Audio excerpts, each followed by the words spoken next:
आज हम सीखेंगे मद बदल की रूलिंग। जब कोई वर्ड हमजा स्टैंडिंग फतहा, हमजा दम्मा वाव साकिन और हमजा कसरा या साकिन से स्टार्ट होता है, वहाँ पर मद बदल की रूलिंग होती है। अब क्योंकि लेटर मद्दा से स्टार्ट हो रहा है तो टू काउंट तो उसको स्ट्रेच करना ही है।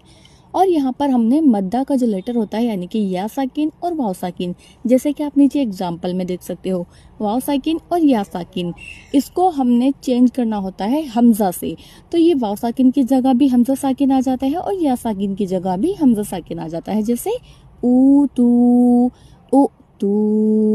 ईमानिकुम ईमानिकुम।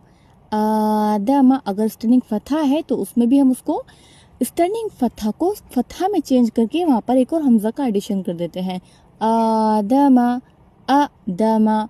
तो इस तरह से हमने यहाँ पर चेंज करना होता है, तो इसको कहते हैं मद बदल। पेड और फ्री दोनों तरह की क्लासेस अवेलेबल होती हैं, तो आप हमें ज्वाइन कर सकते हो। Follow for more updates.